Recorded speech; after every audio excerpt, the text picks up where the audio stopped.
National conference के vice president Omar Abdullah साहब कहते हैं कि भाजपा हमेशा दूसरों को इस्तेमाल करती है, दूसरों से फ़ायदा लेती है और ये तकनीक उन्होंने अंग्रेज़ों से सीखी है। ये उमर अब्दुल्ला साहब का कहना है।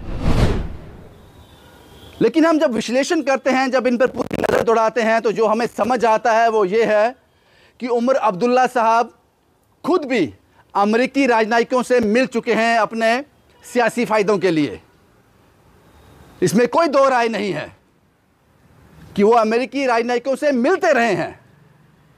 फिर वो किस तरह से इस तरह का आरोप भाजपा पर लगा रहे हैं। उसके साथ साथ मैं आपको बता दूं, उमर अब्दुल्ला साहब ने यह भी कहा था कि जब तक स्टेटहुड वापस नहीं मिल जाएगा वो विधानसभा के चुनावों में हिस्सा नहीं लेंगे। लेकिन अब जम्मू कश्मीर में विधानसभा के चुनाव अनाउंस हो गए हैं और उमर अब्दुल्ला साहब उसमें हिस्सा ले रहे हैं। ये दोहरी राजनीति समझ से परे है। एक तरफ आप लोगों से कहते हो कि जब तक स्टेटहुड नहीं मिलेगी हम चुनावों में हिस्सा नहीं लेंगे, मैं चुनाव नहीं लड़ूंगा, लेकिन आज आप पूरे दमखम के साथ चुनावी माहौल में वापस आ गए हो।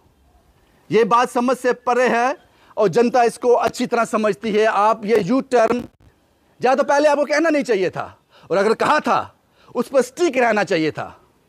आपने जो आरोप भाजपा पे लगाए हैं, जब आप किसी की तरफ एक उंगली उठाते हो तो बाकी चार उंगलियां आप अपनी तरफ उठ जाती हैं। ये फिक्स एग्जाम्पल सेट होती है, पूरी एग्जाम्पल सेट होती है नेशनल कॉन्फ्रेंस के वाइस प्रेसिडेंट उमर अब्दुल्ला साहब पे। क्योंकि सियासतदान कभी भी कुछ भी बोल देता है, भूल जाता है कि मेरे स्टेटमेंट्स क्या हैं पुराने, मैंने क्या लोगों से वादे किए हैं।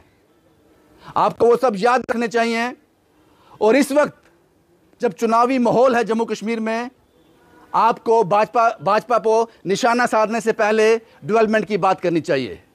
और सबसे बड़ी बात, आपके टारगेट पर सिर्फ भारतीय जनता पार्टी के लोग हैं। शायद इसलिए कि आप जानते हो, आपको यह डर है कि भाजपा जो है इन चुनावी माहौल से सबसे बड़ी पार्टी बनकर उभरेगी, इसलिए आप उनको टारगेट कर रहे हो।